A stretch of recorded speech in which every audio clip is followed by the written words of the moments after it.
Welcome to Basement Movie Room. Thanks for tuning back in. We are here today, and you may notice there's three of us here today, but we're here because we have watched the pilot episode of this fella here, Viper. This is a TV show from the mid to late 90s. It ran for about 4 seasons. I know that may be a shock to you that it ran for 4 seasons because I didn't know that. But we have, of course, me and Jared, Chad and Jared, our usual crew. But we're adding Steve because Steve is our resident Viper expert, the snake charmer, as we may call him today. So Steve knows more about this show than probably anybody in the world at this point. I can't imagine anybody knowing that much more about it. So Steve's going to kind of take the lead on this one and tell us about the pilot episode of Viper. It's 2 episodes. I guess it was a 2-episode premiere for this show ultimately when it came on CBS. It debuted in '94 on NBC. NBC, okay. Well, CBS was on the DVD. Yeah. So it was probably produced by CBS and then they sold it. He's nervous. Oh, I'm not nervous at all. Okay. Professional mid-level podcaster. That's right. Well, we're professional low-level podcasters, so you're better than us. Low level. I appreciate them. I try. Hey, I try my best. Yeah. So, how we usually do these podcasts is that we kind of recap the episode a little bit, and then we talk a little bit about what we liked, what we didn't like, and things like that. So, Steve, would you like to talk about what happens in these technically 2 episodes, and then we can kind of go from there? I will try to not bore everybody with the particular details, but the pilot episode of Viper, it bases around if you've seen Knight Rider, it has that Knight Rider-ish type of feel to it, but instead of a talking car and a one-man make a difference type thing, you go to a car that, in a sense, morphs itself from a Dodge Viper into what they call the Defender. And it's everybody wants to fight crime and make the city perfect. But, like I said, it has that Knight Rider type-ish feel, but in this aspect, you take a Michael Knight type of situation where he gets shot in the face and he drives a talking car. This guy gets into an accident, which he's first known as Michael Payton, and he gets this new identity as Joe Astor, and he's a cop and trying to fight good and justice, everything of that. Well, once you get into episode 1 of the pilot, they pretty much get the backstory of the criminals, which is the outfit and the Highwayman game where Michael Payton comes from, and you see the inventor of the Defender or Viper, Julian Wilkes, is trying to get his project on the street, and they try to get the car on the street, but the problem is they don't have a driver. So as the TV show goes on, or the episode goes on, they do a little switcheroo when during a heist of the Highwaymen, Michael Payton has an accident, and they pronounce him dead at the scene of the crash, and then they perform a surgery where they put a microchip in his brain to block his memories and turn him into what you see in the following rest of season 1 as Joe Astor. And what am I going to go at from here? I guess that's pretty much part of episode 1 of the pilot. Then episode 2 comes into the pilot where they take it out on its first, first night shift, and they run into the Highwaymen, and the Viper goes against them, and then as the episode transpires, they find out that Michael Payton's not actually dead. He's back, he's alive, and he's pretty much a cop. They find him and they show him that, hey, he used to be us. You're a bad guy. And then once he further goes into it, they pretty much, the woman he loves, they have to have that love story. Since they try to talk him into taking the Viper back because once he found out that he's a criminal, they're trying to hey, we need to pay them back for what they did to you. And then after that, he doesn't steal the Viper, and then the woman that he loves, which is the doctor who does his rehabilitation while he's becoming Joe Astor from Michael Payton, they pretty much put a bomb in his apartment. She dies, and then ensues from there. He wants revenge for the people that killed his woman, and then they get back at the highwaymen in the outfit and take the car, and then after that they liberate the car, and they what do you want to do? They get their own hideout or facility to work at, and then as that episode ends, you pretty much get the idea of how it's going to be. They're going to work in secret and fight crime that way. So, I mean, it's a rough draft, it's a rough little recap of it, but, I mean, I could go on and on and on, and I know everybody doesn't want to hear me talk for hours on hours upon this. So. I mean, the amount of detail that you know about this show is impressive. I believe, I don't know. Sitting there, we were watching the show, and he's just during so-and-so, and doing this, and this, and this, and this is how they designed this, and this, and, it was impressive, the amount of knowledge that you have about this show. Yeah, this was my nerd out one, Yeah. I mean, we grew up, I guess we said all three of us grew up in the 80s, with the, like I said, Knight Rider was the big deal, and then other ones, but when this came out, and, because once season 1 went out, NBC, was on NBC, and it did, from the amount of history that I've went through on this and found out how much as far as money was spent and what they did because after the first season was supposed to be 20 episodes, and it only ended up being 12 because they pretty much canceled it. But then the creators renegotiated something, and then they took it from NBC to CBS, and then the last 3 seasons were on CBS.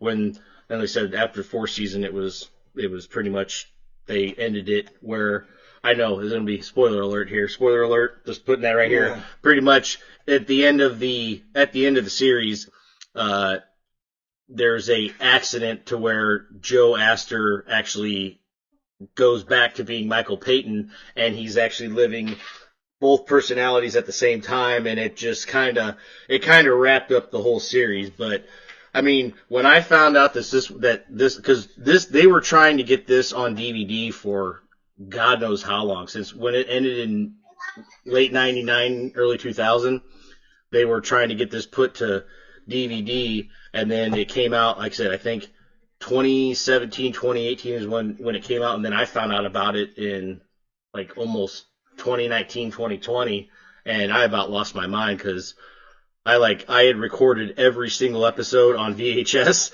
and then after I did that, I either forgot about them or over recorded on them, and I didn't have them. So, but now I've got it on there. So that's all I got, man. I mean, I could go on and on and on about this, but I mean, as far as the pilot episode, I mean, for what it was, and for what I was telling these guys, the special effects in 1994 for season 1 was ridiculous. It's unreal. But as you can see, when they went to CBS and wanted to save money, it was pretty much pretty bad. Didn't have the budget. It did not. Yeah. They did not have the budget for. Yeah, but special effects look great.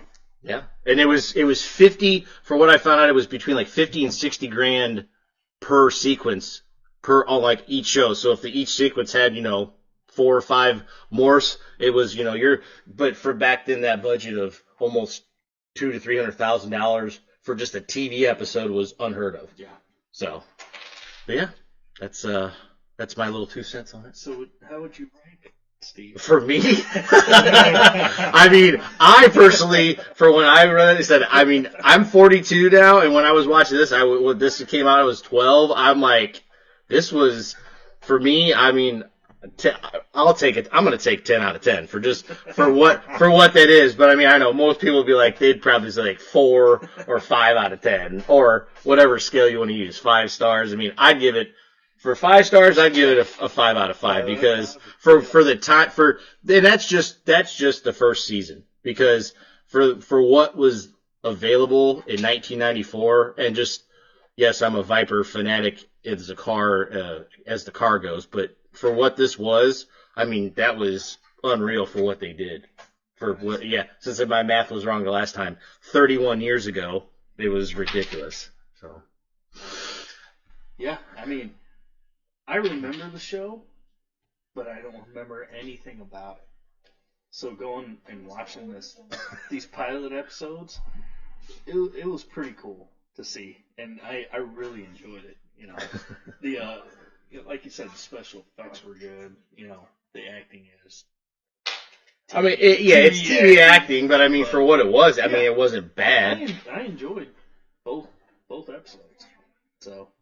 Oh, I mean, like I said, when I found looking on YouTube, when I found all that stuff from, cause back when I was looking up, when Knight Rider 2000 came out in like the late, or like in the mid 90s when they did that whole big thing, that was a huge deal on NBC, cause that was like Sunday night at the movies, and it was like that, and that's the thing is, cause they did this exact same thing with Viper, like they had that, it was a Sunday night at the movies, cause back then that was the deal, you know, you had the big like, fancy like opening for NBC, and it was like, oh, you know, Knight Rider 2000, okay, cool. Then they had this, and it was like, dude, it was, you know, being 12 years old, you're like, oh my god, you know so much history. But I think you know that adds to the experience of going back and watching this.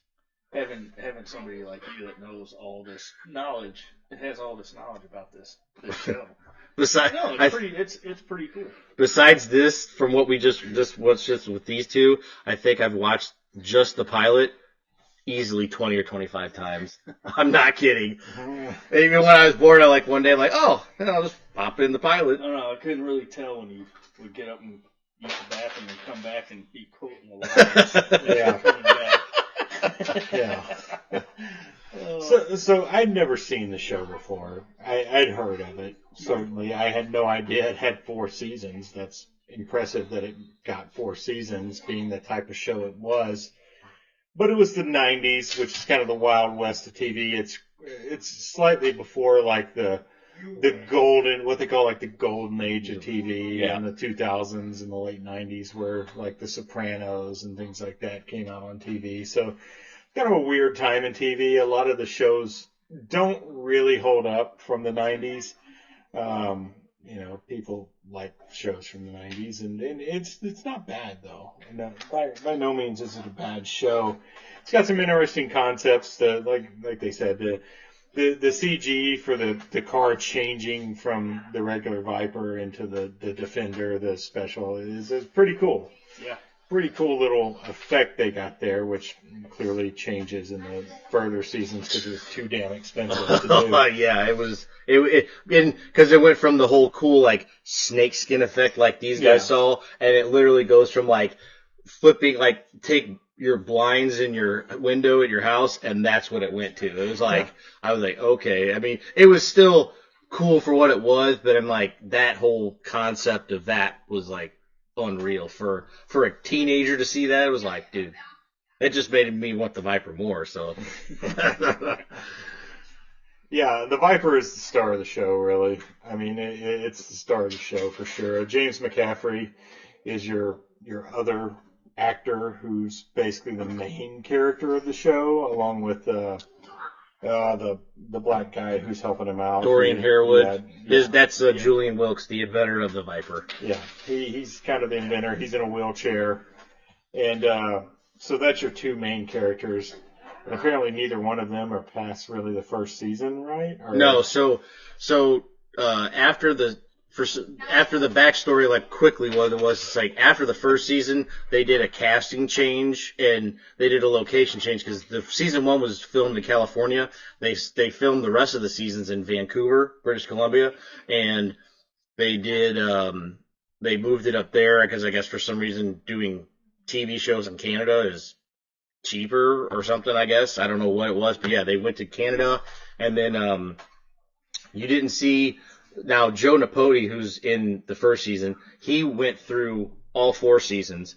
And then in season 4, because the guy who played the driver, his name is Thomas Cole, I can't remember the actor's name, is like Jeff Kayak or something like that, whatever his name was. He took over seasons 2 and 3. And then in season 4, James McCaffrey came back when because I guess at the end of season 3, there's something happens where they ended up having to blow up the Viper because of it's almost like from literally the movie Face Off.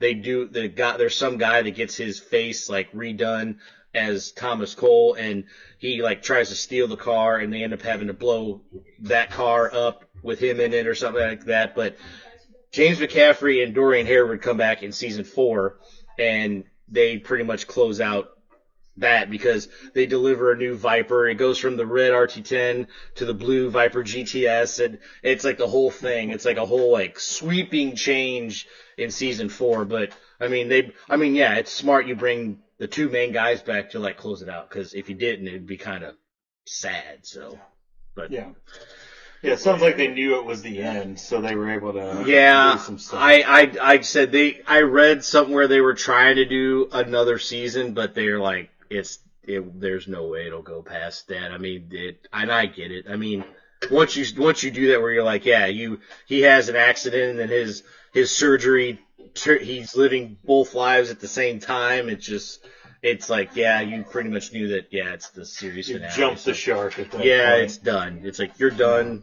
So they should have done a crossover with Knight Rider. That would have been something. That would have been pretty cool. Yeah. You heard it here first. Hey. We're producing it now. So yeah, fun. So yeah, fun experience. It is. It's a fun little show. It's definitely got that '90s campy feeling to it for sure. Like I have a hard time going back to a lot of '90s stuff because it's very '90s. Yeah. Yeah. Like movies from the '90s, anything like that. It's all very '90s. Now there's some stuff that's timeless, of course. This is not timeless, to be honest with you. It's definitely a little campy, a little silly at times, but it's a lot of fun. It really is. It's a lot of fun. I could certainly watch more of it. I wouldn't have a problem watching more of it. So, maybe in the future you'll get episodes 3 and 4 reviewed or something. Oh, yeah. Well, I mean, there's actually some pretty decent episodes from season 1, but I mean, the some of the other ones, I mean, you could do like, if we did it before, I like watched a couple of those, but then literally with Joe, like jump from the beginning of season 2 and then go a couple through there and then go from like that and then do the season finale of 3 and then see how 3 goes to 4 and then the series finale, because it's like the stuff in between is really just like, I don't know, like all those fill-in episodes. It's like that's the thing. Like when I go here, like I've done this many times when I got this DVD. There's ones I go back because they're just, as far as season 1, they're that good. Does it take on kind of like the Knight Rider thing where it's like a monster of the week? Like each week they've got this person to take. They did have some episodes that were like that, because like with Knight Rider you had Goliath Returns, and then Kit versus Car, which like that one, I'm sorry, like for me watching Knight Rider with that, when they had those ones like Kit versus Car, like the second one was like, oh my god, that was ridiculous. And then you had the times where Kit got completely destroyed, and you're like, like me, I'm like, oh god, I'm sad. Like what just happened? He died. They had those type of episodes where it's like, oh, like what that one, like they had some ones that threw some zingers at you where you're like, I did not see this coming for a '90s TV show. It's like, well, all right. So, all right. That's my 2 cents. So yeah, We can talk a little bit about the music of the show. It's fine. It's derivative, in my opinion, but it's fine. It's a 90s soundtrack. Yeah. Yeah, I mean, only thing I had in my head was like Airwolf. Yeah. Yeah, you guys said, yeah. I mean, it was so similar to both of them that Yeah.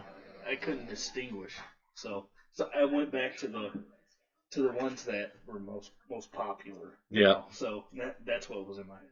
So yeah, music was fine. It was the same. It was perfect for what it needs to be. Yeah, and that's why I'm always stuck on season 1 because even with the corny music-ish like that in the opening, like the opening for season 1 was like ridiculously good. I mean, I don't care. I mean, like, I know it's got the thing is, but when you go to seasons 2, 3, and 4, it was kind of like, that's okay. But season 1 by far, I mean, I know it's like saying that certain movies have better sequels. I mean, you do that, but this one's going to be by far the best for me.